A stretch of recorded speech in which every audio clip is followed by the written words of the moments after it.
Good morning po mga ka-AutoCAD at mga ka-Autodesk Revit. Welcome po sa Billy Pascual Revit Tutorials. Topic number 2 po tayo about Transfer Project Standard. So part po ng Transfer Project Standards is yung tinatawag na project information. So dito, nag-open na po ako ng mechanical project. Same lang po nung nakaraan, set po muna natin yung units, and then dito sa tinatawag na project information, may given na dito si Autodesk, pero mamaya pipila pa natin yan. Makikita nyo mamaya kung saan ginagamit yung project information na yan. And then mag-open po tayo ng basic sample project architectural naman, pero yung naka-open natin kanina, parang template siya na parang sa mechanical. Yun ang pinaka base natin. Tapos yung basic sample naman na project na architectural, yun ang pagkukuha na natin nung tinatawag na project standard. So dito, open natin yung level 1 sa architectural, para palabasin natin yung given dito na floor plan. So pag na-open na natin yung floor plan ng architectural, i-click natin yung transfer project standard. Magsisimula po tayo sa grid line, para yun muna yung i-adapt natin na galing sa architectural, using dito sa manage tab yung project transfer project standard ang gagamitin natin, pero grid line po muna yung ikakopy natin mamaya. So click nyo yung transfer project standard, i-uncheck po na natin lahat, yung grid type muna yung i-check natin, grid line system family, para yun lang muna yung makopya natin, imbis na gumawa tayo ng grid line na mano-mano. So dito, select natin yung grid line and then right click natin, lalabas dyan yung select all instances and then visible in view. So meaning parang isi-select natin ng naka-multiple na yung mga grid line. Yung mga grid line lang ang makokopya natin. And then ita-transfer natin doon sa naka-ready natin na mechanical project sa kabilang tab. Hindi po ko pumapalabas yung file tab dito compare sa version ng 2024. So mag-switch window na lang ang ginagamit natin dito para same lang sa AutoCAD, control tab lang po tayo para mai-reveal natin yung magkabilang naka-open na project natin. So dito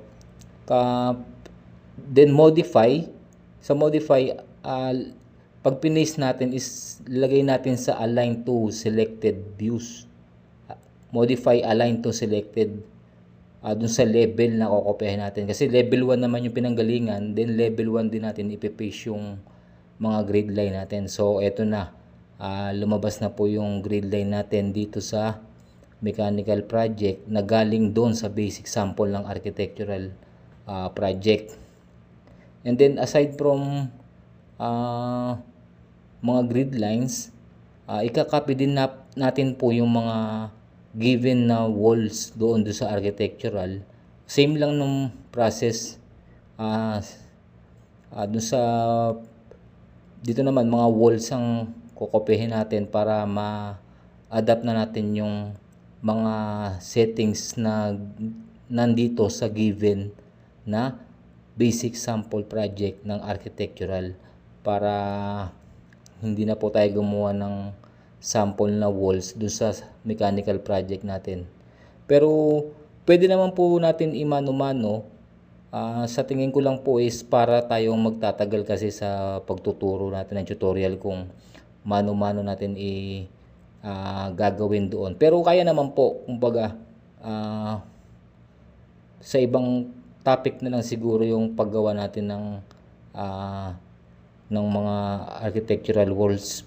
Kasi dito ang ina-emphasize natin dito is kung ano man yung settings na given dito sa basic sample project ng architectural, i-adapt natin doon sa kabilang file para hindi na tayo mag-start from zero, kumbaga.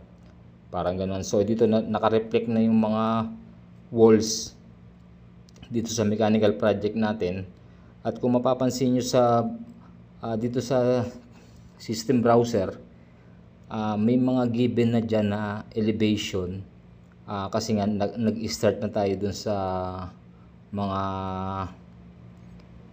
meron ng mga elevation doon sa mechanical project natin. So dito same lang ng process natin kanina, may i-adapt lang tayo ng mga walls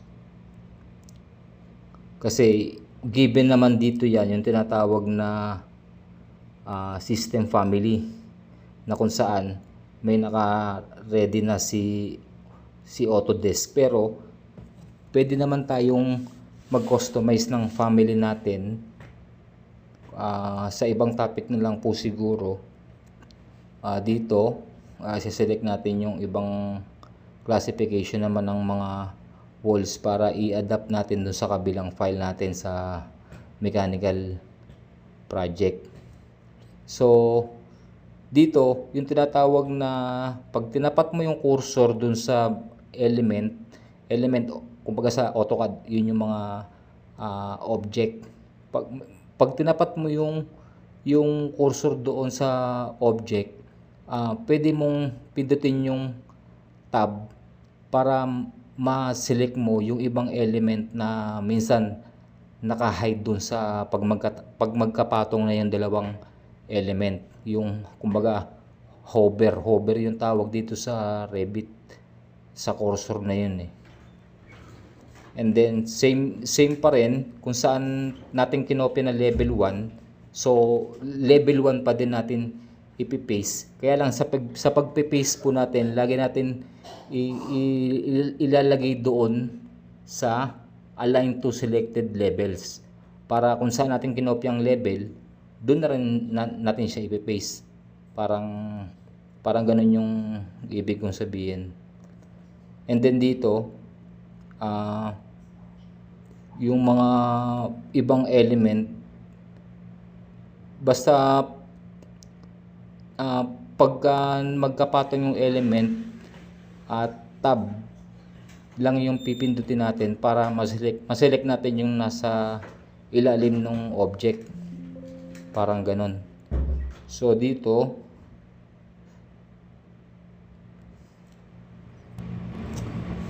naman po, after natin makakopy yung mga architectural wall galing dun sa basic sample project ng architectural, ituturo natin or ipapakita natin sa apat na elevation na kung makikita nyo dito sa project browser is naka-ready na siya. Kaya natin ginawa yung open mechanical project kanina para makikita natin yung mga kinopya natin na mga walls dito sa project browser sa mga elevation niya.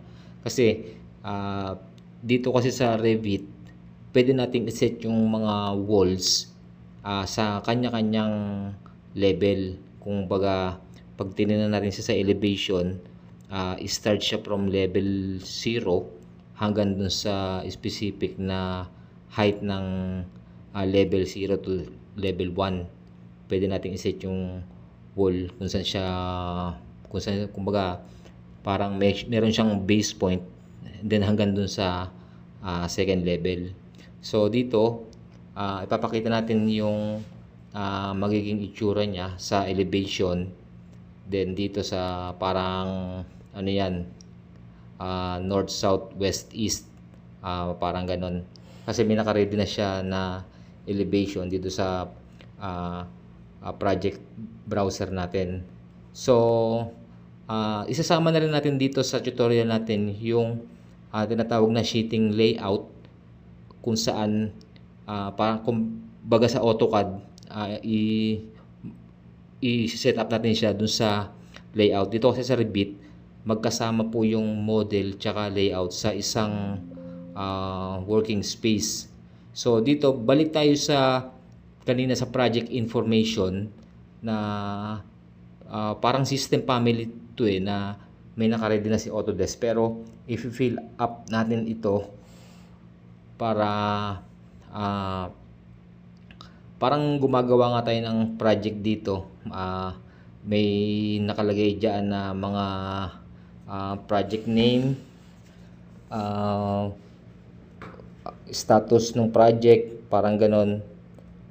Pila pa natin to para maipakita natin mamaya doon sa lalabas po kasi ito sa title block natin, na makikita doon kung sino yung author, name ng project, parang ganon sa mga detalye sa title block. Pilapan po natin yan mamaya. Ipapakita ko sa inyo kung saan natin yan makikita mamaya sa sheeting layout na gagawin natin. Medyo mahaba nga po pala yung video kasi yung speed ina-adjust po natin para maisabay natin yung pagbo-voice over dito sa ginagawa nating step by step sa tutorial natin. So dito pala sa Revit, pagka na-close nyo yung properties and then yung project browser, pwede naman natin i-open yan dun sa customization interface kung sakaling ma-close nyo. So dito pilapan natin lahat ng ito. Kumbaga mamaya lalabas din ito sa sa title block kasi maggagawa rin tayo ng tutorial para sa sheeting layout. Doon na natin maipapakita yung example ng tinatawag na view template. Yung view template kasi napaka lawak niya at kung sa mga baguhan parang nakakalito kung hindi mo siya lubos na mapapag-aralan. Yung view template kasi doon mo rin maipapakita yung kung pwede mo siyang iset doon yung number 1, yung scale. Napaka-importante nun. Tsaka yung sa kung gusto mo yung shaded or realistic, kamukha nun na under siya ng graphic visibility. So dito pinapakita natin yung kinopen natin na mga walls sa 4 na elevation natin, para lang maipakita natin yung mga na transfer project natin na settings galing doon sa basic sample project na architectural papunta dito sa naka-ready natin na mechanical project. So dito ilabas na natin yung title block galing doon sa libraries na US metric, and then title blocks. Dito A3 naman po ang ipapakita natin, kasi sa tansya ko medyo parang hindi yata kakasya yung scale na 1:100 natin sa A4 size kung sa A4 natin gagawin. So A3 yung napili kong paper size dito. Ayan. So lumabas na siya. Dito ko ipapakita sa inyo yung kaninang pinila pa natin doon sa project information na lalabas dyan kung sino yung author, kung sino yung nag-drawing, project title, yung